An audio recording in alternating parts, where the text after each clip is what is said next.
বর্ষণ অন্তরিক্ষে জয় ধ্বনি করে দেবগণ আনন্দিত মনে করে পুষ্প বর্ষণ ওঠে আনন্দে কলরব আনন্দে ওঠে আনন্দে কলরব আনন্দে এ হরি বল আনন্দে কলরব হরি বল এ হরি বল আনন্দে কলরব হরি বল হরি বল আনন্দে কলরব হরি বল হরি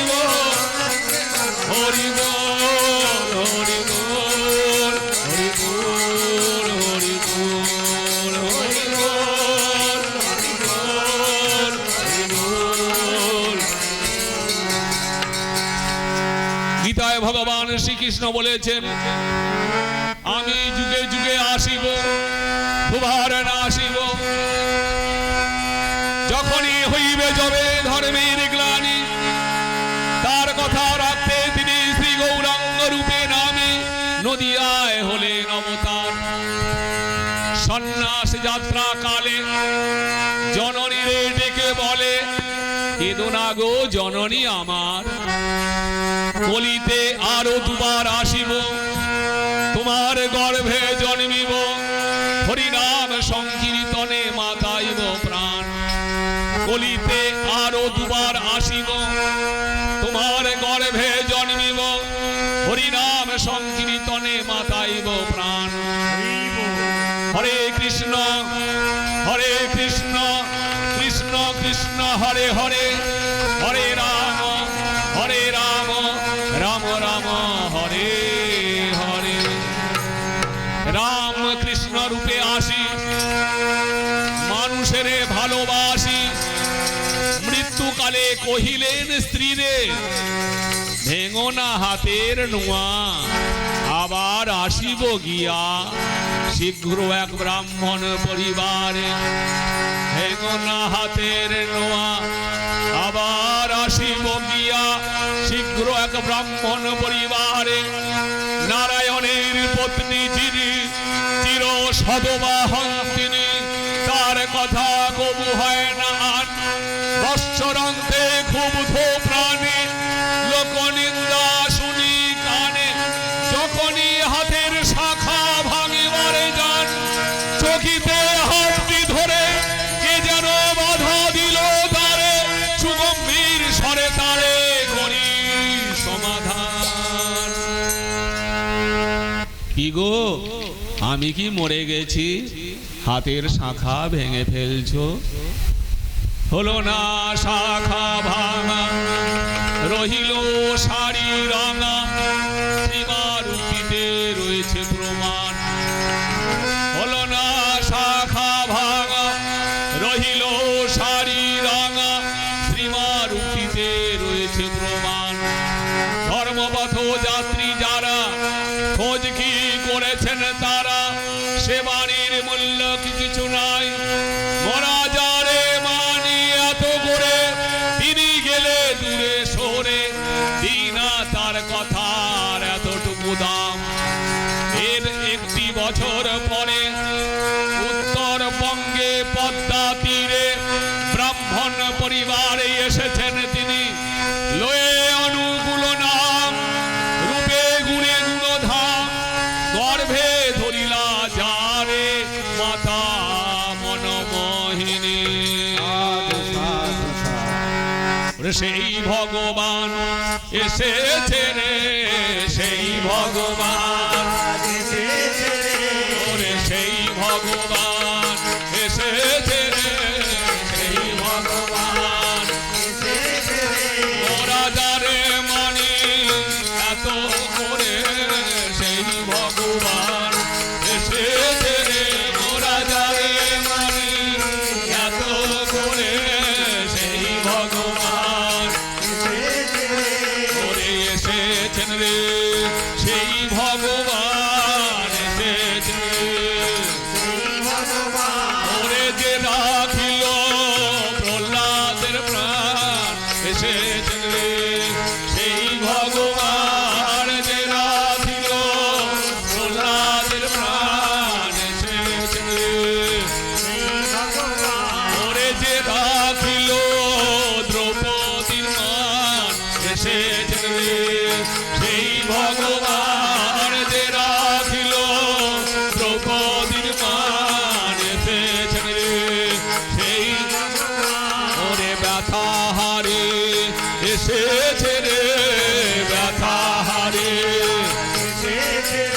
ওরে জীবের ব্যথা দূর করিতে ব্যথা হারে এসেছে রে, ওরে জীবের ব্যথা দূর করিতে ব্যথা হারে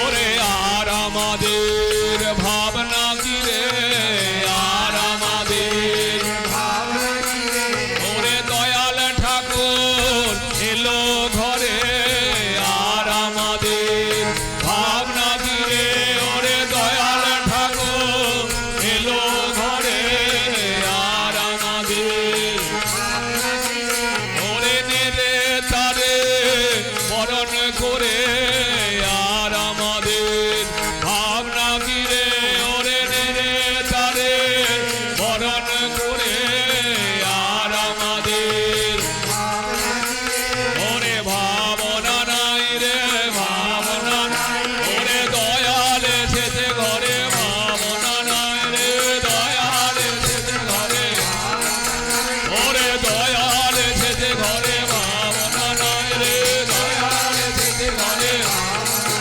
হরি বল হরি বল হরি বল হরি বল হরি বল হরি বল হরি বল হরি।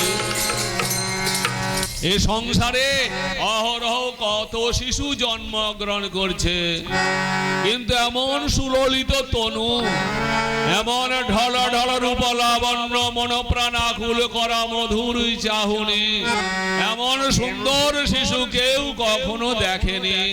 যে দেখে সে অবাক নয়নে তাকিয়ে থাকে, এমন সুন্দর জ্যোতির্ময় শিশু। শিশু বাড়িতে লাগিল দিনে দিনে দিনে, শিশু বাড়িতে লাগিল দিনে দিনে দিনে, শিশু যেমন যশোদার কোলে কৃষ্ণ বাড়িতে লাগিল, যশোদার কোলে কৃষ্ণ যেমন শচী মায়ের গোড়া বাড়িতে লাগিল, শচী মায়ের গোড়া। মা যশোদার কোল আলো করে সেই কৃষ্ণ বড় হয়ে উঠেছিলেন, মা শচী দেবীর কোল আলো করে নিমাই বড় হয়ে উঠেছিলেন। আজকে ঘরে ঘরে কৃষ্ণ কথা, ঘরে ঘরে চৈতন্যের কথা, অষ্টম প্রহর 64 প্রহর কত হরিনাম হচ্ছে।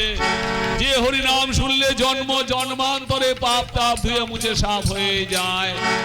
সেই পুরুষোত্তম নবরূপে ধরায় অবতীর্ণ হলেন মাতা মনময় গোল আলো করে। শিশু বাড়িতে লাগিল দিনে দিনে দিনে, শিশু বাড়িতে লাগিল দিনে দিনে দিনে, শিশু বাড়িতে লাগিল। শিশু 6 মাসের পদার্পণ করেছে মাতা মনমণি দেবী। এবার অন্নপ্রাশনের আয়োজন করলেন। অন্নপ্রাশনের সময় মা নামকরণ করেছিলেন। আমরা জানি ঠাকুরের নাম কি, অনুকূল চন্দ্র। মাতা মনমণি দেবী অন্নপ্রাশনের সময় নামকরণ করছেন কেমন ভাবে? 4 লাইনের ছড়া করলেন। সেই 4 লাইনের ছড়ার প্রথম 4টি অক্ষর দিয়ে তার নামকরণ হলো। 4 লাইনের ছড়া কেমন? অকুলে পড়িলে দিনহীন জনে, প্রথম অক্ষর নুয়াই অসির কহিও কথা, প্রথম অক্ষর দন্ত নয় হস, কুল দিতে তার এসে দো প্রাণ বনে, প্রথম অক্ষর কয় দীর্ঘ, লক্ষ্য করি তার নাসিও ব্যথা, প্রথম অক্ষর ল। মা 4 লাইনের ছড়া করলেন। সেই 4 লাইনের ছড়ার প্রথম 4টি অক্ষর দিয়ে তার নামকরণ হলো। তাহলে পুরো ছড়া কেমন হলো? অকুলে পড়িলে দিনহীন জনে, নুয়াই অসির কহিও কথা, কুল দিতে তারে সে দো প্রাণ বনে, লক্ষ্য করি তার নাসিও ব্যথা। মাদিকে 4টি অক্ষর নিয়ে নেন। অনুকূল নামকরণ হলো অনুকূল, শ্রী অনুকূল চন্দ্র। অন্নপ্রাশন হচ্ছে। শিশুর সামনে ধরায় হলো টাকায় আর মাটি, শিশুর সামনে ধরায় হলো টাকায় আর মাটি। অমনি শিশু তুলে নিল আসলে যেটা খাঁটি, শিশুর সামনে ধরায় হলো টাকায় আর মাটি। অমনি শিশু তুলে নিল আসলে যেটা খাঁটি। কি খাঁটি গো? মাটি খাঁটি টাকাতে, মাটি খাঁটি টাকাতে, মাটি খাঁটি। শিশুর সামনে কাগজ কলম ধরা হলো, শিশু সঙ্গে সঙ্গে তা তুলে নিল। সবাই ধন্য ধন্য করতে লাগলো, সবাই মনে মনে দেবীকে বলতে লাগলো, ইনি হবেন ত্যাগী মহান, এর দ্বারা হবে ধরায় অশেষ কল্যাণ। এইভাবে অন্নপ্রাশনের পর্ব শেষ হলো। শিশু বাড়িতে লাগিল, দিনে দিনে দিনে শিশু বাড়িতে লাগিল, দিনে দিনে দিনে শিশু যেমন যশোদার কোলে কৃষ্ণ বাড়িতে লাগিল, যশোদার কোলে কৃষ্ণ যেমন সতী মায়ের গোড়া বাড়িতে লাগিল, সতী মায়ের গোড়া বাড়িতে লাগিল। মায়েরা যে দেখে অবাক নয়নে তাকিয়ে থাকে, এমন সুন্দর শিশু কেউ কখনো দেখেনি। ভুবন ভোলার রূপ অতি অনুপম, ভুবন ভোলার রূপ অতি অনুপম, কুলবতী গণ যত মন্ত্র মুগ্ধ সমতার। ভুবন ভোলার রূপ অতি অনুপম, কুলবতী গণ যত মন্ত্র মুগ্ধ সম। তারা ভুলে যায়, ভুলে যায়, ভুলে যায়, ভুলে যায়, ভুলে যায়, ভুলে যায়, যায় ভুবন ভোলার রূপে, ভুলে যায়, ভুলে যায়, ভুবন ভোলার রূপে, ভুলে যায়, ভুলে যায়। মায়েরা যে দেখে অবাক নয়নে তাকিয়ে থাকে, এমন সুন্দর শিশু তারা কেউ দেখেনি কখনো। যে দেখে একবার কোলে না করে থাকতে পারে না। একবার অনেক মায়েরা যুক্তি করেছে সবাই বৃন্দাবনে যাবে, অন্য সব মায়েরা বলছে ওগো তোমরা বৃন্দাবনে কেন যাবে গো? সেই বৃন্দাবনের নিধিকে দেখার জন্য নয় কি? সেই বৃন্দাবনের নিধি আবার এসে পড়েছেন গো, তাকে কি তোমরা চিনতে পারোনি? দেখো দেখো একটিবার ভালো করে দেখো, বৃন্দাবনে প্রাণের ঠাকুর এলো নূতন বৃন্দাবনে, বৃন্দাবনে প্রাণের ঠাকুর এলো নূতন। তাই প্রাণে প্রাণে প্রাণে জেগেছে, রং লেগেছে মনে মনে, প্রাণে প্রাণে তাই প্রাণে প্রাণে প্রাণে জেগেছে, রং লেগেছে মনে মনে, প্রাণে প্রাণে প্রাণে জেগেছে, রং লেগেছে। বৃন্দাবনে প্রাণের ঠাকুর এলো নূতন বৃন্দাবনে, বৃন্দাবনে প্রাণের ঠাকুর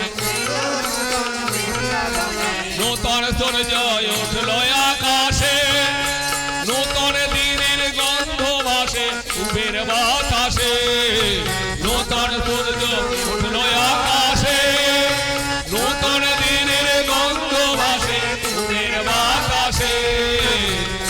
সূর্য নূতন নয় গো, গতকাল যে সূর্য উঠেছিল আজকে আবার সেই সূর্যই উঠছে। তাহলে ব্যাপারটা কি? গতকাল যে সূর্য উঠেছিল সেই সূর্যের আলোয় আলোকিত হয়ে আমরা রাস্তা চলেছি, পথ হেঁটেছি। আজকে আবার সেই সূর্যই উঠছে। আজকের দিনে রাস্তা চলতে গেলে আজকে সূর্য যে আলো বিতরণ করছে সেই আলোয় আলোকিত হয়ে আমাকে রাস্তা চলতে হবে, হাঁটতে হবে। এমন কোনো কায়দা নেই যে গতকালের সূর্যের আলোটাকে আমি ধরে রাখবো। তাই যুগ পুরুষোত্তম যুগে যুগে এসেছেন, সূর্য স্বরূপ হয়ে সে যুগে আলো বিতরণ করেছেন, মানুষ বাঁচা বাড়ার পথ পেয়েছে। সেই সূর্য আবার এই যুগে ঠাকুর অনুকূল চন্দ্র হয়ে ধরায় অবতীর্ণ হয়েছেন। আজকের দিনে তিনি যে বাঁচা বাড়ার পথ দেখাচ্ছেন সেই পথে চলতে হবে, বিকল্প রাস্তা নেই।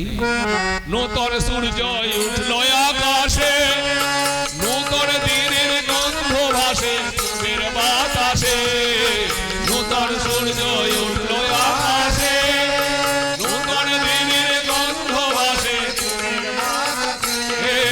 দিগ দিগন্ত হাসে উল্লাসে, কোথায় দিগ দিগন্ত হাসে কোথায় বিশ্ব ভুবন উঠল ভোরে তার নামেরই গুঞ্জরণে, বিশ্ব ভুবন উঠল ভোরে, কোথায় বিশ্ব ভুবন উঠল ভোরে তার নামেরই গুঞ্জরণে, বিশ্ব ভুবন উঠল ভোরে, কোথায় বিশ্ব ভুবন উঠল ভোরে তার নামেরই গুঞ্জরণে,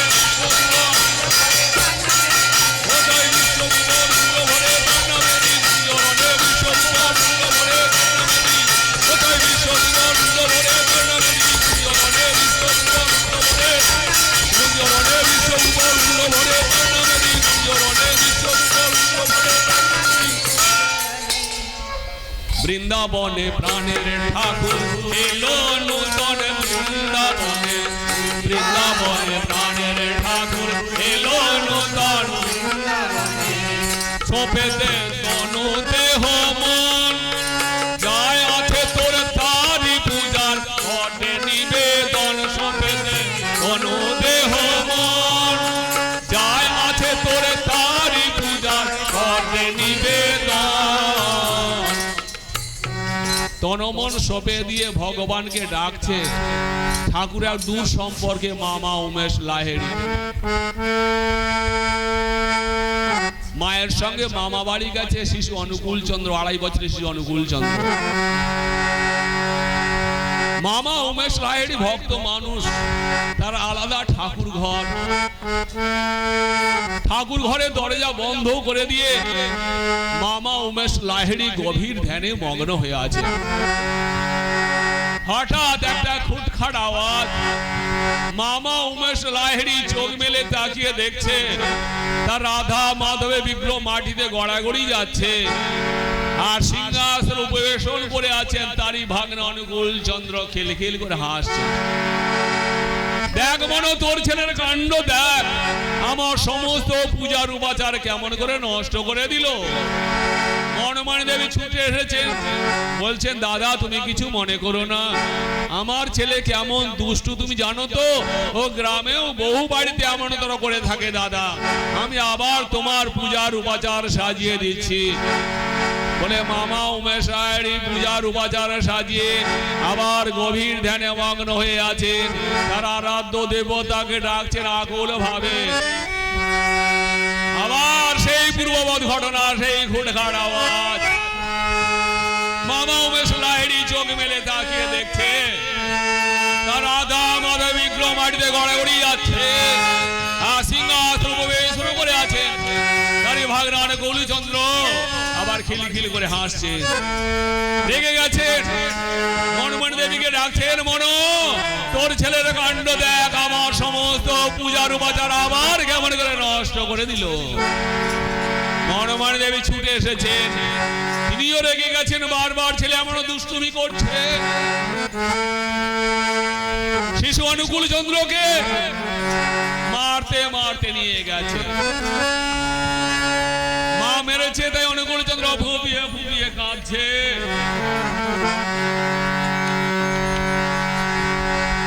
মায়ের মনেও কষ্ট হয়েছে, ছেলেকে মারলাম,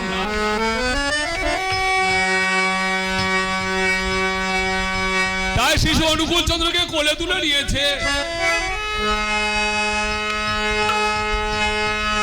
ওরে অনুকূল, তোকে বারবার নিষেধ